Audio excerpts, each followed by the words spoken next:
Hey guys, thanks for joining us here again at Salty Ginger Talk. If you're a returning listener, it's great to have you back. If you're new to the channel, we're really glad you joined us. Hope you like what you hear. Our podcast is for people that want to learn something new or make themselves a little bit better every day. So, along those lines, today we're going to talk about what we think is the most important choice people will ever make in their lives. And that choice is choosing the right spouse for them. So we all make tons and tons and tons of decisions. What we work on, what our career is, where we work, where we live. Should we go to school? If we do go to school, which school should we go to? Should we go back to school, midlife, whatever? We argue that none of the choices we make have as deep or a lasting impact on your life as who you choose to marry and or spend your life with, right? So we're pretty traditional, and we got married young. Been married to our spouse for 32 years, and we think it's the reason we've been able to make it through life and have such happiness and such satisfaction, even despite significant problems in life. Like, we all have significant problems in life. Nobody's got it perfect. Anybody that tells you they've got it perfect is just not telling you the whole truth. And if they say they've never had any problems or never screwed anything up or had to deal with bad stuff, they're just either not paying attention or they're lying to you. But if you're with someone that's got your back, that's your true partner, it boosts your health, it boosts your income, boost your overall life satisfaction. Study after study after study show that. Conversely, if you're in a bad relationship or a bad marriage, it can drain you mentally, it can drain you emotionally, and it can drain you financially as well. So today we're going to give you the top 5 reasons why this, who you marry, is the most critical choice that you're going to make in your life and how to make a good choice. So without further ado, let's jump into that. So number 1, your spouse impacts your mental and emotional health every single day. So if you've got a supportive partner, that's someone that is a built-in go-to to help you manage or relieve your stress, to give you encouragement and support and guidance, and to help you develop and keep confidence. Where conversely, if you have a toxic partner or a partner who doesn't have your back, who doesn't believe in you, who isn't aligned on goals and values and morals and all the things that are important to you in your life, that's going to create anxiety. It's going to create emotional exhaustion, and it's going to create depression. And it's a toxic, toxic place to be. So that's one specific choice. Who you're with can impact all of those things and will impact all of those things every single day when you're with that person. So, the tip here is really to get to know that person long enough to see them in a variety of real life situations, see them under pressure, see them when they're in conflict. How do they resolve conflict? How do you two resolve conflict together? How do they celebrate?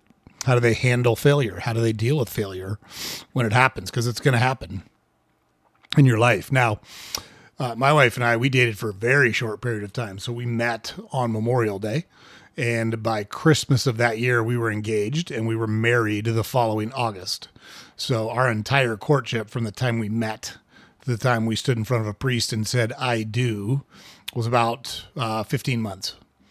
So from start to finish. So Memorial Day one year, go to the following August. And that was our wedding anniversary is in August. But we had gone through some trials and tribulations. 9 months of that was long distance when I was living in a different spot, still playing baseball and pursuing my baseball career. And she lived in our hometown. And so, that's tough. That's tough on a relationship. And not for nothing, I was in college where girls like ball players and there was plenty of temptation. She was out of high school, an attractive young lady that was working in a professional setting and lots of people interested in her. So like all that stuff presented itself early in our relationship and gave us a chance to just understand how the other one dealt with it and thought about it. And we both realized, hey, I don't want anything more or different. I shouldn't say anything more because we knew what we had was right for us. We knew it at our core pretty early on. We knew about actually a month in that we were meant for each other. Like it was just the right thing for us. So that's tip number one. It's your mental and emotional health, and we lean on each other a ton for a ton of different things. We are not best friends. I'm not a proponent of I married my best friend. I'm not a woman. I don't know what it's like to be a woman. I can't provide guidance or empathy or counseling on a lot of female issues. And my wife has never been a man. She can't provide guidance and empathy and counseling on male issues, even though she's raised 3 sons and we have great kids. I always say my kids have the right things wrong with them. We have respectful kids. So I say kids, they range from age in 30 to 25 now, but there are kids. We don't have drug abusers. They're respectful to women. They work hard, hold down jobs. They're productive members of society. They don't break the law. Like we've got the right things. They got the right things wrong with them. Everybody's got problems and challenges to work through, but their challenges are good challenges. They're normal challenges. They're things that they can deal with and things that, aren't deal breakers and aren't going to derail their lives. So, but yeah, we're not best friends. She's got girlfriends. I've got guy friends, and that's good. But we're each other's most important person for sure. And so, that impacts your day to day. You got to have the right person at the center of your life day to day. Okay. Number 2, and we alluded to this earlier, but your spouse affects your financial trajectory as well, big time. So one of the top reasons people get divorced is financial issues, financial stresses, financial problems. A responsible, team-oriented spouse can help you build wealth. An impulsive or entitled one can destroy it. So if you're a couple and you build a budget together, you invest together, you grow your assets consistently, you talk through those things, you're on the same page generally, that's a good place to be. If you're not, let's say one of you is a saver and one of you is an impulsive spender, that can be a real problem. One of you racks up a bunch of debt or makes major purchases without talking about it. Like I can't, especially early in our marriage, I bought nothing. Like my wife was the one that ran the house and she knew what we needed and we would talk about it before she bought it, but I bought nothing. She bought everything that we needed. And so that was how we worked things. And I was absolutely fine with it because I trusted her judgment. I knew she had our kids and our family's best interest in mind when she was making her decisions. And she is an outstanding shopper. And I don't mean that in any other way than seriously. She searches for value. She does her research. She is not an impulsive buyer. She'll buy things, but she does not impulsively shop or buy things. And she's super intelligent about the approach on spending money. So the tip here is you got to be able to have open financial conversations before you start commingling funds and getting married. And look, there's marriages where one has one bank account, the other has the other bank account. I don't subscribe to that. We set our marriage up so that I'm the one that makes the money, but it's our money. She has been supportive, and I never, ever would have been able to do any of the things I did without her full support. And so, like, there is zero question about it is commingled. It's always been commingled. It's our money together. I don't understand marriages that are not like that, but I don't have to be in marriages that aren't like that. So you've got to align on how you save. You got to align on what debt you're going to take on if you decide to take on debt. You've got to align on spending. You've got to align on your long-term goals. And that's a lot easier to do when you've got a supportive partner who wants good things for you, like they want good things for them. So most important person in the world, got to be aligned on the money stuff. You're going to have real problems if you don't. Okay, number 3, and this one's huge. Even if you choose not to have children, your spouse shapes your children's future in the event that you have them. And that was, it was never important to me. I didn't have a burning desire to be a dad. I love my boys and wouldn't trade them for the world. And I'm super glad that we had kids, but I never had a burning desire to have kids. Neither did my wife, for that matter.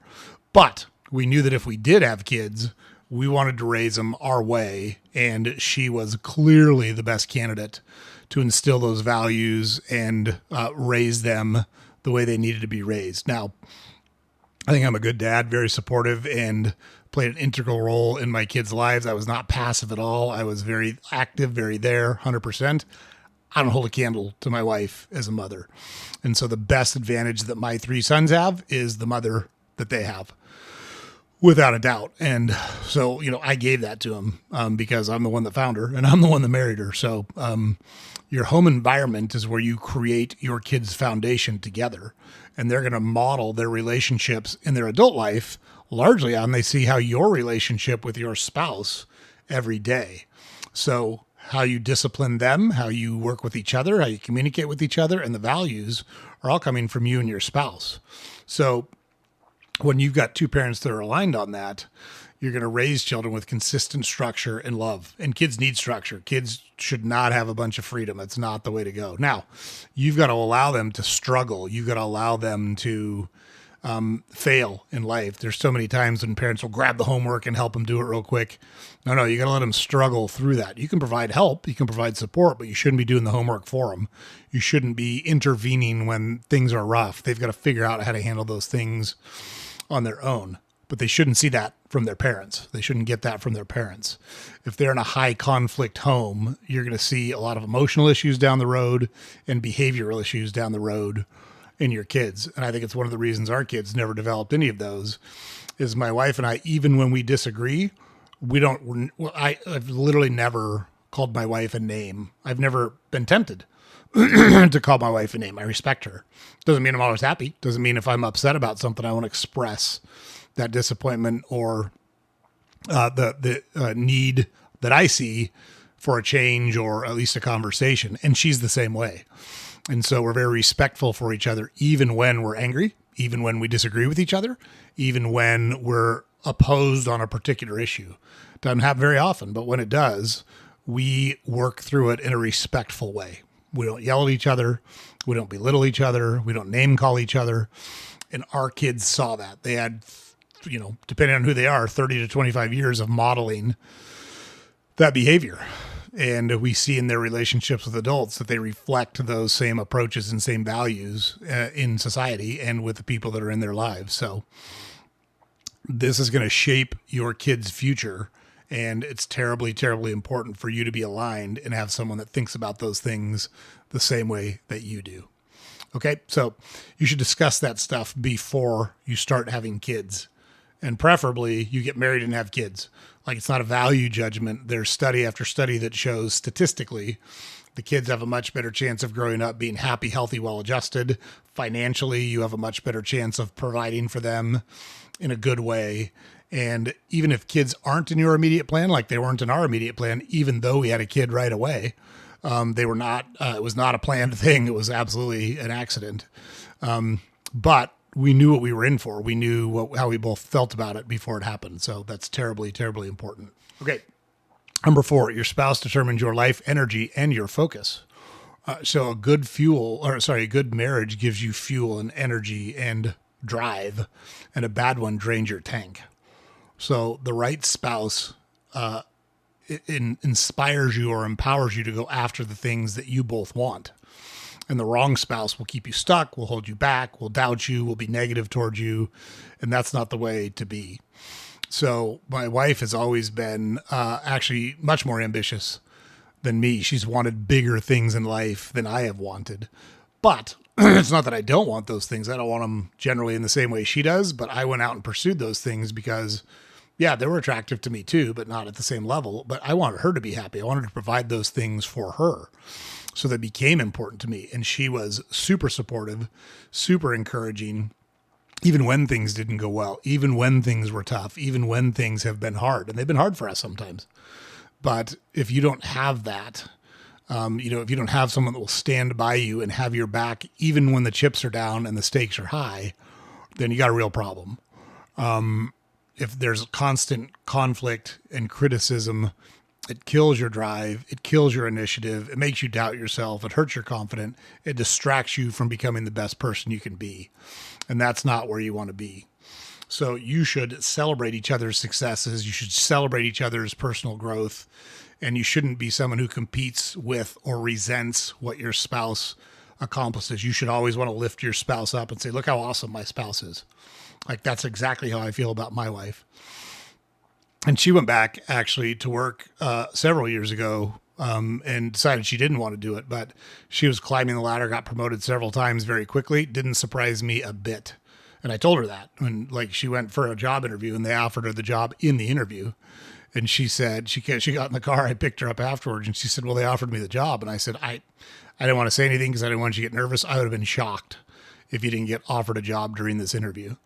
And she said, really? And I said, yeah, you have no clue how valuable you are. You have no clue how smart you are. You have no clue how well you present yourself. Like, you are awesome. So I'm glad they recognize it because they're getting a deal with you. So that's how you should be all the time with your spouse. That's how you should think about your spouse. And that's what you should want for your spouse.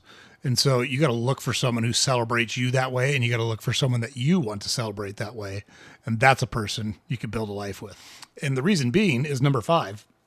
This is the person that becomes your closest daily companion. This is the person that when you get good news or bad news, it's the first person you call and talk to. It's the first person you share that news with. It's going to be decades together every day, every week, every month, every year. And if you don't value that, if you don't enjoy that, if that's not the most important part of your life, you're probably not making a great choice. You need someone who shares your values, shares your sense of humor, enjoys similar habits or has similar habits, and someone that can resolve conflict with you. And it's going to mean the world if you have that. So if your spouse is where you go for comfort, for advice, to get things off your chest, that's a good thing. They've got your back. If you're with someone who resents you, disrespects you, flies off the handle, who you don't want to talk to about something because they're not going to react in a good way, that becomes kind of like an emotional prison where you have to keep all that stuff in, find some other way to deal with it. Resentment starts. It's not a good place to be. So one way to do that, to make sure you're getting it right, is ask yourself, do I enjoy quiet moments with this person? Are we good at resolving conflicts together? Do we have a good time when we're together? Now, it's not always going to be lightning and fireworks, nor is it always going to be let's hold hands and skip down the primrose path together. But it should be that way a lot more than it's not. And if it's not, then I don't know, maybe it's not right. And life gets into routines. You have kids, people get busy, and you fall into those ruts.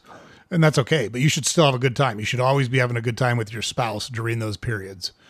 Like if I was going to put a percentage on it, I would say that 90% of the time you should be happy and enjoy being around your spouse. And maybe 10% of the time you disagree, or you've got some conflict to resolve or whatever. But if you don't have that, you got to work towards that because that's where you want to be, because that's how you can build a really good life together. So, all right, guys. So that's our argument for today. We say your spouse, who you marry, is the most important choice you're ever going to make. So it's really important to get it right. So it's nothing impacts your success, your peace, your happiness more than who you choose to marry. So just a quick checklist. Do they make you feel emotionally satisfied? Do you trust their judgment? Do you share life values and goals? Can you laugh together with each other? And can you solve problems and work through conflict together? And most importantly, are you better with them than without them? I think about that a lot and think, man, I'm so lucky I've been able to share over half of my life with the one person that is right for me.